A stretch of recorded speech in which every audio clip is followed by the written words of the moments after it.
1506년 조선 한양 중종반정, 종종반정에 칼날이 무자비하게 휘두르던 그날 끔찍한 피해 숙청이 궁궐을 휩쓸었습니다. 권력은 하룻밤 사이에 뒤바뀌었습니다. 그리고 그 복수의 칼날은 가장 순수하고 무방비한 존재에게 향했습니다. 겨우 6살 먹은 소녀 이영수, 리용서. 불과 몇 시간 전까지만 해도 조선의 왕 연산군, 옌산준의 가장 사랑받는 공주였던 아이. 그러나 이제 그녀는 아버지가 폐위되고 어머니 장록수, 장록쇠가 군중 앞에서 참수당하는 것을 목격하며 하루아침에 역적의 딸로 전락했습니다. 왕의 딸로서 누리던 모든 영화는 잿더미가 되었고 아이는 궁궐 담장 밖으로 내쫓겼습니다. 무엇이 이 어린 소녀를 역사의 가장 비참한 나락으로 떨어뜨렸을까요? 6살 아이가 감당해야 했던 그 끔찍한 부모의 업보, 엿보란 과연 무엇이었을까요? 왜 하필 그녀였을까요? 그리고 그녀는 그 모든 역경을 딛고 어떻게 살아남을 수 있었을까요? 반은춘 이것은 단순한 궁중 비극, 한 가문의 몰락 이야기가 아닙니다. 이것은 조선 역사상 가장 악명 높은 폭군의 딸이라는 낙인과 요부의 핏줄이라는 저주 속에서 자신의 운명을 개척해야 했던 한 여성의 처절한 생존기입니다.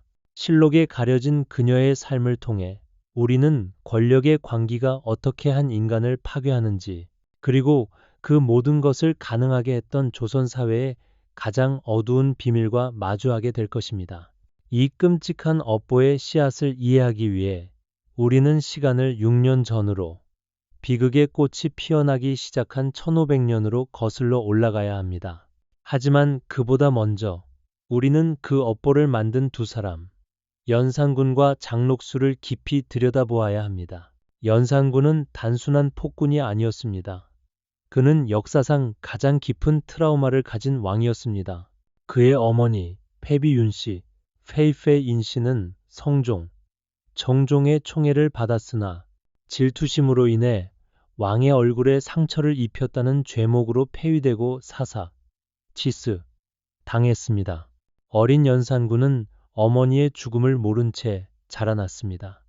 성종은 아들에게 상처를 주지 않기 위해 궁궐 내에 패비윤씨에 대한 그 어떤 언급도 금지시켰습니다. 그러나 비밀은 없는 법. 왕위에 오른 연산군은 마침내 어머니의 비극적인 죽음의 진실을 알게 되었습니다. 어머니를 잃은 고통, 아버지에 대한 원망, 그리고 자신을 속인 신하들에 대한 분노는 그의 내면을 뒤틀어 놓았습니다. 그의 총명함은 편집증적 의심으로 변했고 그의 효심은 피비린내 나는 복수심으로 타올랐습니다.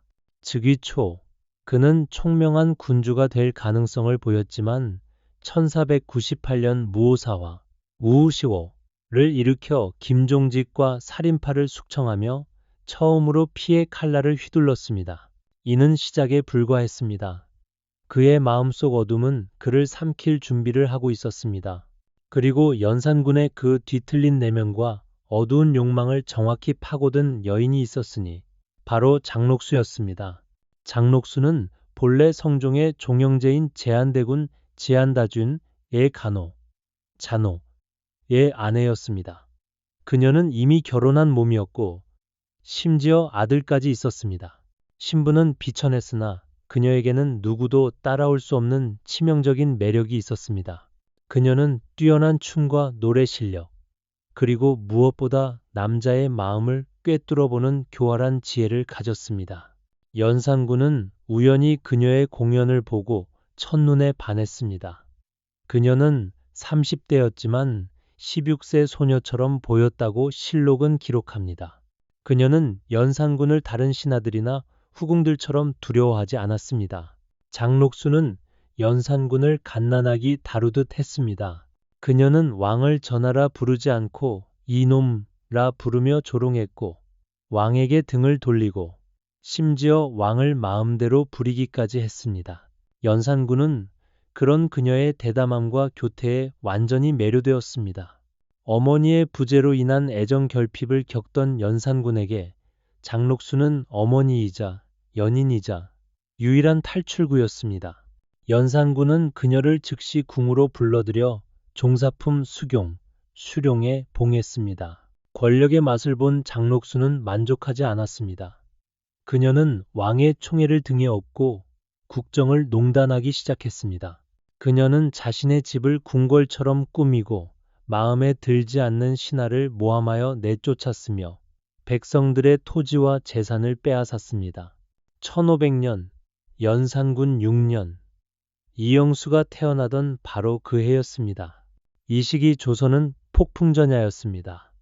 연산군은 이미 무오사화를 통해 피의 맛을 보았고 그의 광기는 서서히 고개를 들고 있었습니다.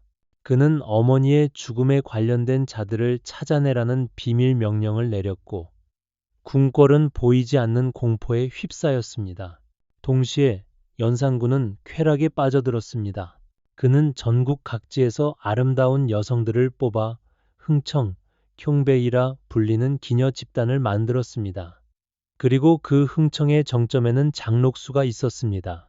그녀는 왕의 쾌락을 충족시키며 자신의 권력을 공고히 했습니다. 궁궐은 더 이상 나라를 다스리는 곳이 아니었습니다. 그곳은 왕의 상처받은 자아와 장록수의 끝없는 야망이 뒤엉킨 거대한 연회장이 되었습니다. 신하들은 왕의 눈밖에 날까 두려워 아무 말도 못했고 백성들의 고통은 하늘을 찔렀습니다. 업보가 쌓이고 있었습니다. 아버지의 광기, 어머니의 탐욕, 이 모든 저주가 응축되어 하나의 생명으로 태어날 준비를 하고 있었습니다. 바로 그 1500년, 조선 궁궐, 연산군 6년의 봄바람이 창호지를 살랑이던 그날, 궁궐의 작은 처소에서 한 여인의 상고가 시작되었습니다. 장록수는 땀에 흠뻑 젖은 채 진통을 견디고 있었습니다. 35세의 나이에 얻은 아이, 그것도 임금의 고륙을 품게 된 그녀의 얼굴에는 고통과 함께 그 모든 것을 뛰어넘는 거대한 야망의 불꽃이 타오르고 있었습니다. 수용마마, 힘을 조금만 더 내시옵소서. 아기씨가 곧 나오려 하옵니다. 산파의 격려에 장록수는 마지막 힘을 짜냈고 마침내 1500년 조선궁궐 연산군 6년의 봄바람이 창호지를 살랑이던 그날 궁궐의 작은 처소에서 한 여인의 상고가 시작되었습니다. 장록수는 땀에 흠뻑 젖은 채 진통을 견디고 있었습니다. 35세의 나이에 얻은 아이, 그것도 임금의 고육을 품게 된 그녀의 얼굴에는 고통과 함께 야망의 불꽃이 서여 있었지요. 수용마아마, 힘을 조금만 더 내시옵소서. 아기씨가 곧 나오려 하옵니다. 산파의 격려에 장록수는 마지막 힘을 짜냈고 얼마 후 아기의 울음소리가 방안을 가득 채웠습니다. 궁녀들은 서둘러 아기를 씻기고 부드러운 명주천에 싸 장록수의 품에 안겼지요. 아기씨는 여아이옵니다. 용안을 쏙 빼닮은 귀한 공주마마이시옵니다. 소식을 들은 연산군은 눈물을 글썽이며 장록수의 처소로 달려왔습니다. 그의 품에 안긴 작은 아기는 마치 핀 복숭아꽃 같은 분홍빛 뺨을 하고 있었습니다. 영수라 하리라. 영원히 사는 꽃이라는 뜻이니 이 아이는 짧은 꽃처럼 시들지 말고 영생하는 나무같이 굳건하게 살아가기를 바라노라. 연산군은 기쁨에 들떠 비추옥으로 만든 작은 팔찌를 꺼내 아기의 작은 손목에 걸어주었습니다. 그 팔찌에는 영수, 용서라는 두 글자가 정교하게 새겨져 있었습니다. 여봐라, 온궁의 잔치를 베풀고 백관들에게 이 기쁜 소식을 알리도록 하라. 또한 백성들에게도 쌀 3000석을 나누어 주고 죄수들 중 경범죄자들은 모두 석방하도록 하라. 연산군의 명령에 궁중은 축제 분위기로 가득 찼습니다. 장록수는 이 기회를 놓치지 않고 자신의 위세를 과시했지요. 그녀는 아기를 품에 안고 은밀한 미소를 지었습니다. 딸을 통해 자신의 권력이 더욱 공고해질 것이라는 계산이 이미 서려 있었던 것입니다. 장록수 속마음. 이제 나의 자리는 더욱 굳건해졌소이다. 전하께서는 내 딸을 이토록 사랑하시니 나의 위세 또한 더욱 높아질 것이옵니다. 장록수는 속으로 이런 생각을 품으며 연산군을 향해 교태 섞인 미소를 보냈습니다. 연산군은 그런 장록수의 속내를 알지 못한 채 딸에게만 온 마음을 쏟았습니다. 그는 영수를 무릎에 앉히고 너는 내 피의 꽃이로다며 오랜 시간 귀여워했습니다. 그러나 멀리서 환관들의 속삭임이 들려왔습니다. 저 여인이 전하를 홀리는구나. 저 요부가 공주를 낳아 더욱 전하의 마음을 사로잡는도다. 이런 속삭임 속에서도 장록수의 권세는 날로 높아졌고 그녀는 흥천, 항백을 통해 왕의 쾌락을 충족시키며 자신의 영향력을 키워갔습니다. 영수의 세계는 아직 낙원처럼 보였지만 어머니의 권세가 신하들의 원한을 사는 조짐이 곳곳에서 나타나고 있었습니다. 연산군의 폭정이 점차 심해지면서 그와 가까운 장록수와 그녀의 딸 영수의 운명도 점차 위험에 노출되기 시작했던 것입니다. 1502년에서 1504년, 연산군 8년에서 10년까지의 시간. 어린 영수는 이제 2살의 선에 살이 되었습니다. 그녀는 장록수의 치마폭에서 세상을 배워갔습니다. 장록수는 수경, 수령으로 승진하며 궁중 최고의 권세를 누렸지만 연산군의 변덕으로 인해 매일이 긴장된 전쟁이었습니다. 아기씨, 어미의 말을 잘 들으시어요. 궁에서는 눈과 귀를 크게 열어두고 입은 작게 여시옵소서. 어미가 이 자리에 오르기까지 얼마나 많은 눈물을 삼켰는지 아기씨는 모르실 테지요. 장록수는 작은 영수의 머리를 쓰다듬으며 속삭였습니다. 영수는 그 말의 의미를 완전히 이해하지 못했지만 어머니의 목소리에 담긴 단단함은 느낄 수 있었습니다. 이 시기 연산군의 정치는 점점 난폭해지고 있었습니다. 갑자사화를 일으키며 신하들을 숙청하는데 장록수의 손이 그 칼을 휘두르는 경우도 많았습니다.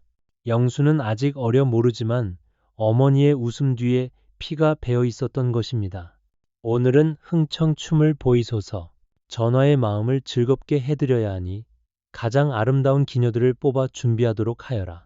장록수의 명령에 궁녀들은 분주히 움직였습니다. 영수는 어머니가 연산군에게 애교를 부리는 장면을 지켜보았습니다. 연산군은 딸 영수를 무릎에 앉히고 다정히 말했습니다. 우리 영수는 너의 어머니처럼 아름다워질 터이니 노비 10명을 하사하노라. 연산군의 총애를 독차지하던 장록수는 궁중잔치에서 다른 후궁들의 질투 어린 시선을 받았습니다. 그들은 영수에게도 냉담한 눈길을 보냈지요. 영수는 어린 마음에도 자신과 어머니가 다른 이들과 다르다는 것을 느꼈습니다. 한편 장록수는 은밀히 영수에게 생존의 지혜를 가르쳤습니다. 내 딸아, 왕의 사랑은 물처럼 흘러가는 것이니 내 피를 지켜야 한다. 힘든 날이 올지라도 영수는 강해야 한다. 어미의 피를 물려받은 네가 약해지면 안 되느니라. 이 말은 영수의 어린 가슴에 깊이 새겨졌습니다. 어머니가 가끔 밤에 혼자 울며 반정의 기운이 느껴진다고 중얼거리는 소리를 들었기 때문입니다. 영수는 무심코 어머니의 머리핀을 빼앗아 놀았는데 그 피는 연산군이 준 귀한 옥으로 장록수의 권세를 상징하는 물건이었습니다. 이 옥은 어미의 목숨과도 같은 것이니 소중히 다루어야 한다. 언젠가 이것이 내게 필요할 날이 올지도 모르느니라. 장록수의 말에 영수는 고개를 끄덕였습니다. 그러나 영수의 평화로운 나날은 오래가지 못했습니다. 궁 밖에서는 연산군의 폭정에 사헌부 관료들의 탄핵이 빗발치고 있었고 환관들이 몰래 도망친다는 소문이 돌고 있었기 때문입니다. 이 무렵 영수는 궁 안에서 자유롭게 뛰놀았지만 점차 어머니의 얼굴에 그늘이 드리우기 시작했습니다. 그리고 멀리서 중종반정의 포화 소리가 울리기 시작했습니다. 1506년 9월 중종반정이 일어난 직후 5살의 영수는 궁전의 혼란 속에서 어머니의 손을 꼭 잡고 있었습니다. 반정군이 궁을 포위하고 연산군은 이미 폐위되어 교동으로 유배된 상황이었지요. 어머니, 어디로 가는 것이 옵니까? 아버지는 어디 계신 것이 옵니까? 공포에 질린 영수의 물음에 장록수는 눈물을 참으며 대답했습니다. 그녀는 이미 모든 것을 체념한 듯 보였습니다. 영수야, 어미의 말을 잘 들으렴. 잠시 떨어져 있어야 할지도 모르니 어디에 있든 강하게 살아남아야 한다. 내 안에 흐르는 피를 기억하고 언젠가는 다시 일어서야 한다. 장록수는 자신의 운명을 예감했는지 서둘러 영수를 오래된 노비에게 맡겼습니다. 동배가 내 딸이다. 너는 궁을 나가 이 아이를 데리고 멀리, 아주 멀리 도망가거라. 절대 왕족으로 키우지 말거라. 평범하게 아무도 모르게 그렇게 살게 해다오. 그리고 마지막으로 그 옥핀을 영수의 손에 쥐어주었습니다. 이 옥핀은 내 아버지가 나에게 준 것이다. 이제 이것이 내 것이니 절대 잃어버리지 말거라. 이것이 너를 지켜줄 것이다. 그날 오후 장록수는 궁이시 앞에서 차명을 당했습니다. 수많은 백성들이 돌을 던지며 악녀를 저주한다. 고 외쳤습니다. 영수는 노비 동백의 품에 안겨 멀리서 그 광경을 목격하고 말았습니다. 어머니, 어머니, 어찌하여 어머니를 저리 대하옵니까? 영수의 울부짖음은 혼란 속에서 아무도 듣지 못했습니다. 왕의 다른 후궁들도 하나둘 처형되었지만 영수는 어린 나이로 인해 간신히 목숨을 건질 수 있었습니다. 중종의 명으로 그녀는 궁밖 시골 마을인 양죽은 봉전면으로 보내졌으며 연산군의 오점이라는 낙인이 찍혔습니다. 보호자로는 어머니의 예삐 동백과 중종이 은밀히 보낸 무뚝뚝한 감시자 박치겸, 벼지햄이라는 군사가 배정되었습니다. 노비 동백은 어린 영수를 끌어안고 슬픔을 삼켰습니다. 아기씨, 이제부터는 노비 동백이 어미 노릇을 하겠습니다. 마음을 굳게 먹으셔야 하옵니다. 세상은 험하고 거칠지만 아기씨의 피는 결코 변하지 않습니다.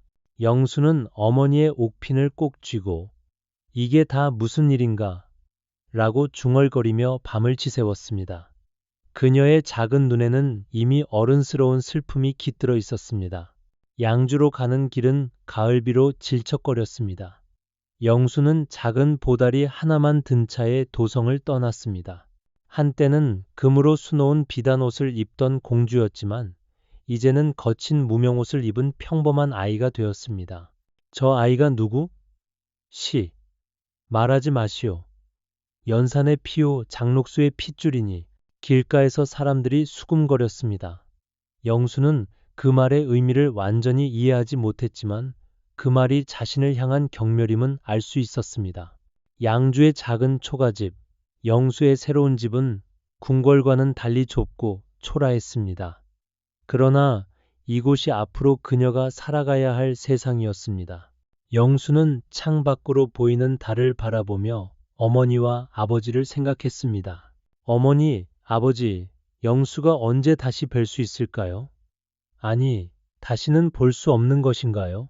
어린 영수의 눈에서 눈물이 흘러내렸습니다. 노비 동백은 그런 영수를 안쓰럽게 바라보며 말했습니다. 아기씨, 이제 여기가 집이옵니다. 이곳에서 새 삶을 시작하셔야 합니다. 부디 강하게 자라주시옵소서. 영수는 자신이 지고 가야 할 십자가의 무게를 어렴풋이 느꼈습니다. 그녀는 옥핀을 가슴에 품고 잠들었습니다. 그 작은 가슴 속에는 이미 깊은 상처와 함께 강인한 생존 의지가 자라나고 있었습니다. 1507년에서 1510년 중종 초년의 시간들. 양주 마을의 허름한 초가집에서 영수는 6살에서 10살까지의 세월을 보냈습니다. 노비 동백은 그녀를 작은 아씨라 부르며 정성껏 돌보았지만 마을 사람들은 장록수의 피라며 그녀를 피했습니다. 저기 가는 아이 연산군의 딸이라지? 살아있다니 참. 다행은 무슨. 저런 핏줄이 살아있는 것이 오히려 화근이 될 수도 있다네. 마을 어른들의 수군거림은 영수의 작은 어깨를 짓눌렀습니다.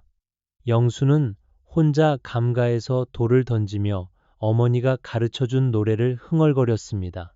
달은 밝고 바람은 시원하니 오늘 밤임은 어디에 머무는 곳. 그 노래는 어머니 장록수가 흥청해서 부르던 노래였습니다. 영수는 그 노래 속에서 잃어버린 어머니의 품을 찾았지요. 중종시대의 유교 질서 회복으로 궁정은 안정되었지만 영수는 왕실 후손으로서 끊임없이 감시를 받았습니다. 마을 어귀에는 항상 감시자 박치겸이 굳은 얼굴로 서성였습니다. 그는 중종의 눈과 귀였으며 영수에게는 살아있는 감옥 그 자체였습니다. 동백, 저 사람은 왜 우리를 지켜보는 거예요? 아기씨. 그들은 아기씨가 어떻게 자라는지 지켜보는 것이 옵니다. 중종 전하께서 마음이 놓이지 않으신 것이지요. 어느 날 박치겸이 직접 그들을 찾아왔습니다.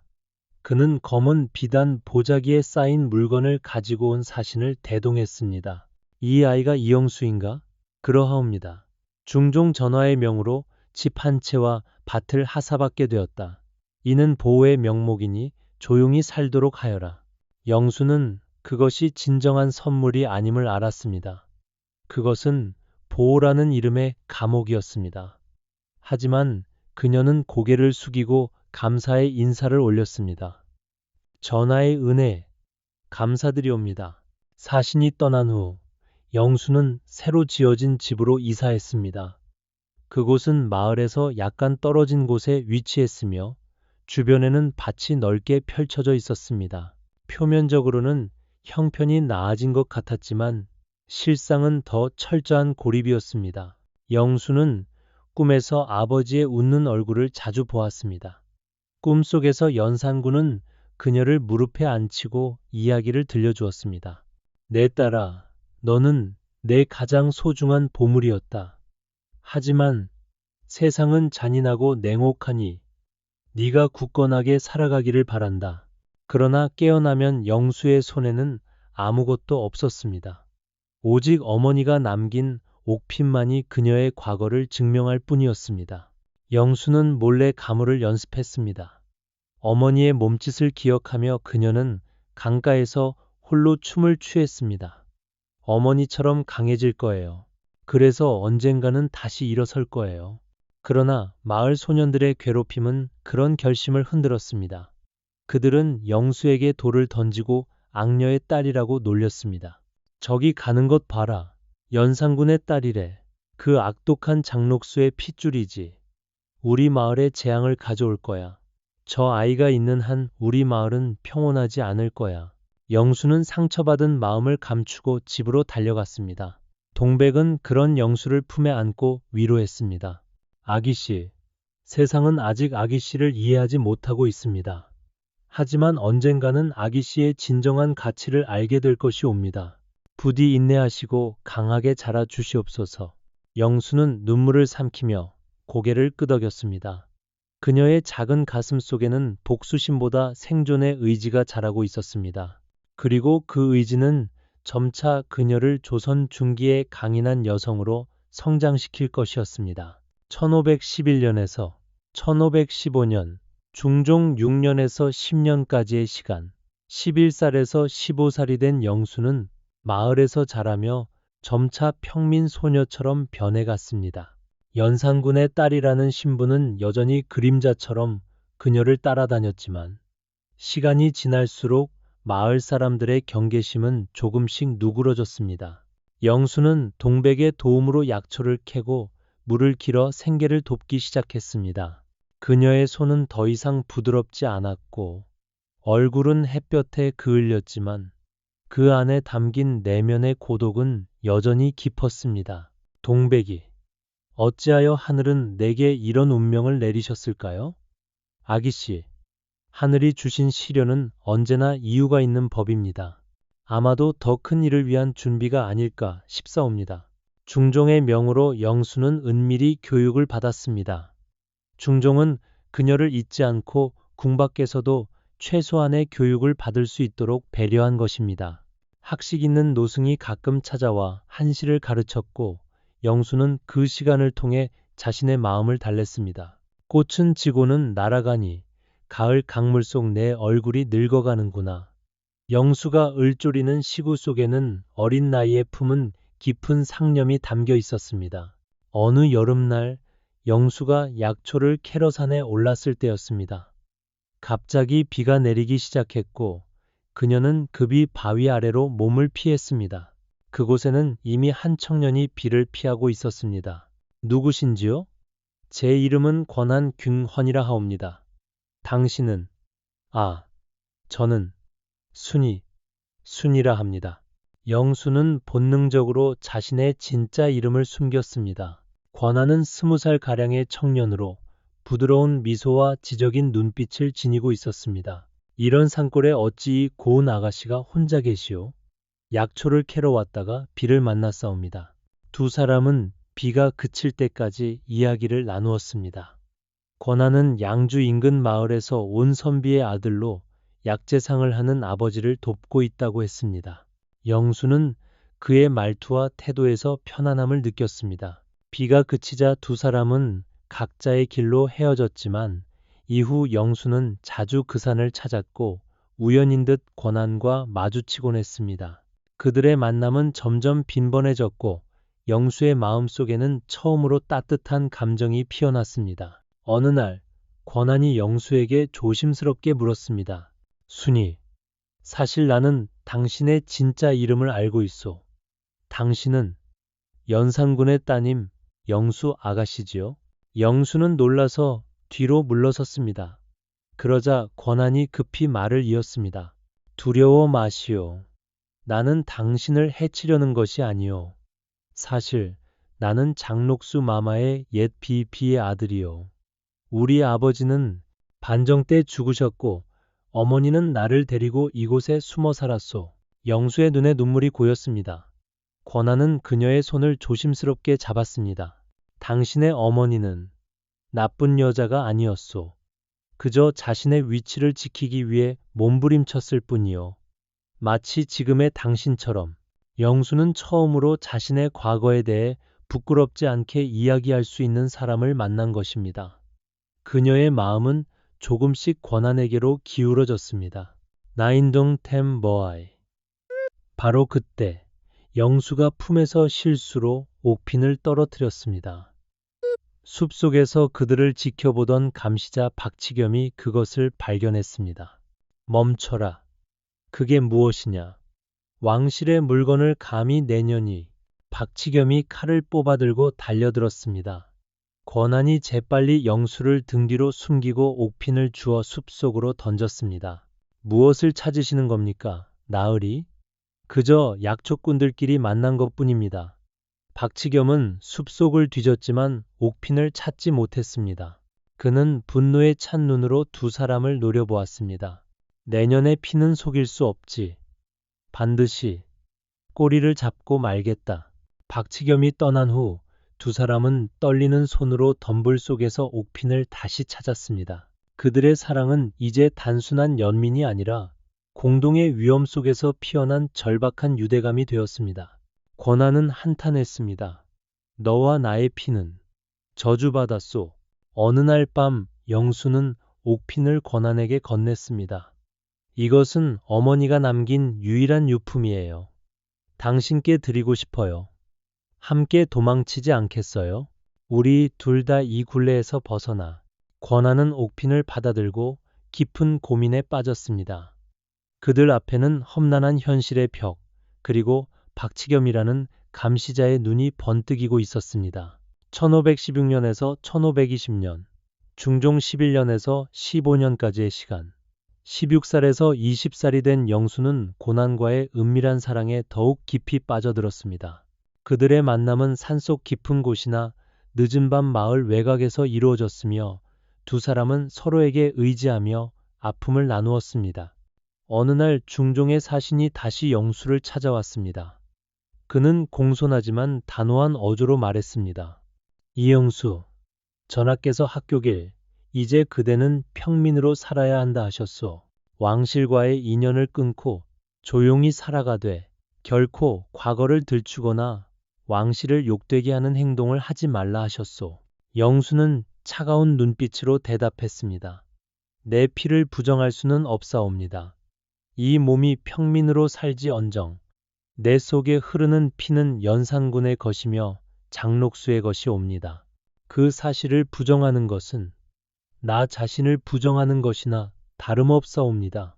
사신은 그녀의 당당함에 잠시 말이 막혔다가 이내 회유하듯 말했습니다. 1518년 그대에게 집과 노비를 하사하실 것이요.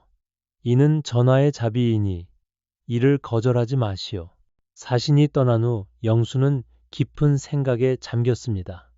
중종이 내린 하사품은 감옥 같은 보호였습니다.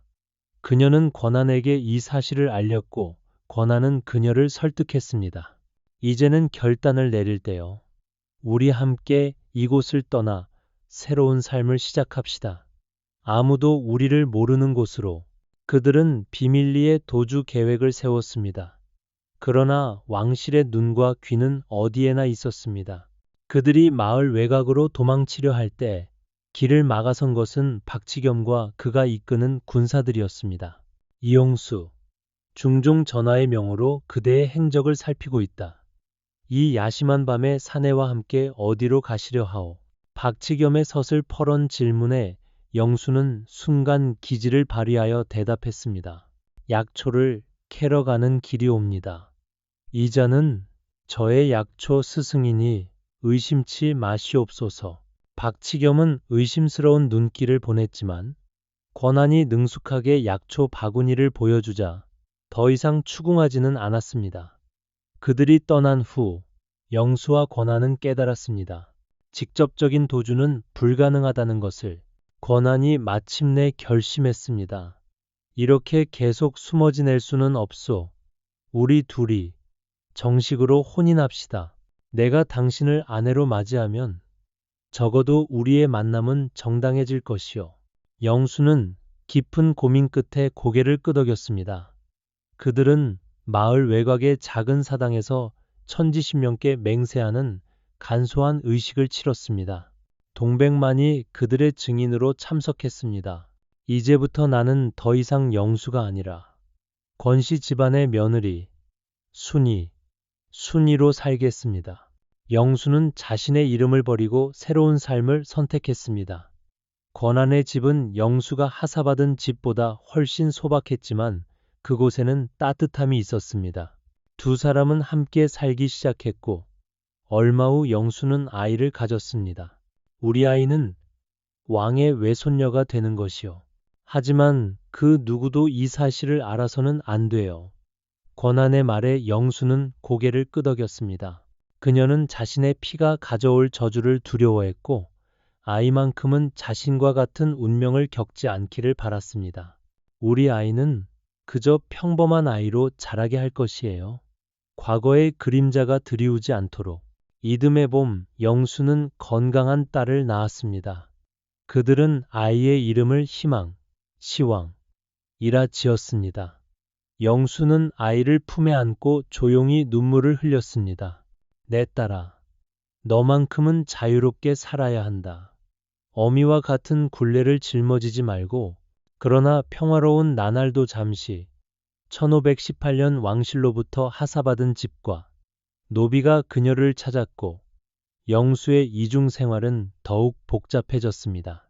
그녀는 낮에는 왕실의 감시를 받는 이영수로 밤에는 권한의 아내 순이로 살아야 했습니다. 1521년에서 1530년 중종 말기에서 인종 초년까지의 시간 20살 후반에서 30대가 된 영수는 권한과 함께 평범한 농가에서 살아가고 있었습니다. 그녀는 딸 희망을 키우며 약초 장수로 생계를 꾸렸고 세월이 흐르면서 마을 사람들은 그녀의 과거를 점차 잊어갔습니다. 순이 어멈, 이 약초는 어디서 구한 것이요? 내 아픈 어머니께 드리고 싶소만. 이 약초는 저 북쪽 산자락에서만 자라는 것이라 귀한 것이옵니다. 어르신께 드리면 기력이 돌아오실 것이니 안심하십시오. 영수는 이제 순이라는 이름으로 마을에서 인정받는 약초 전문가가 되었습니다. 그녀의 손길이 닿은 약은 묘하게도 효험이 좋다고 소문이 났지요. 사람들은 그녀에게 하늘이 내린 재주라며 감탄했지만 영수 자신은 그것이 어머니 장록수에게서 물려받은 지식 덕분임을 알고 있었습니다.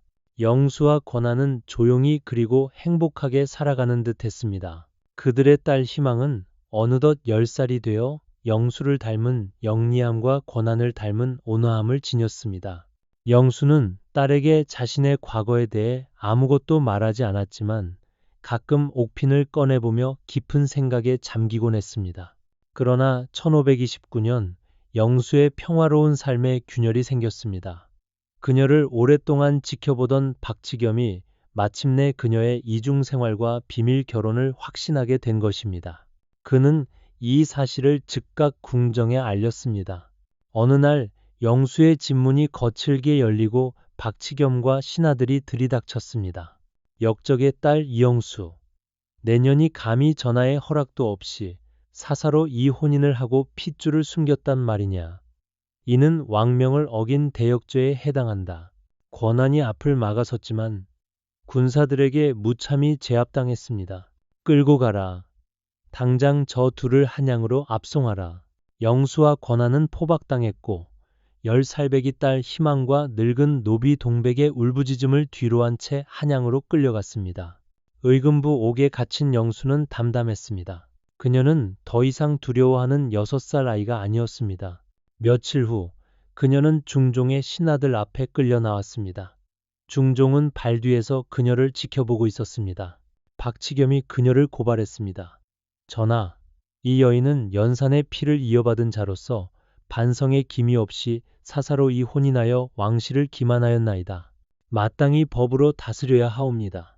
신하들이 술렁였습니다. 그때 영수가 조용히 입을 열었습니다.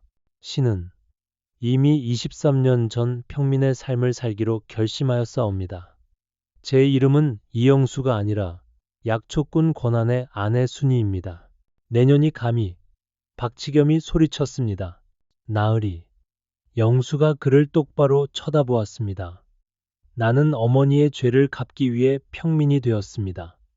왕실의 명령이 미치지 않는 곳에 있다 생각하였사옵니다. 23년간 숨죽여 살았습니다. 그런데도 부족합니까? 제가 태어난 것이 죄라면 제 딸아이도 죄인입니까? 언제까지 이 굴레를 씌우실 것입니까? 그녀의 목소리는 떨리지 않았습니다. 그것은 공주의 애원이 아니라 자신의 삶을 지키려는 한 어머니의 항변이었습니다. 신하들은 모두 입을 다물었습니다. 발 뒤에서 모든 것을 듣고 있던 중종은 한참을 고민했습니다. 그리고 마침내 입을 열었습니다. 되었다.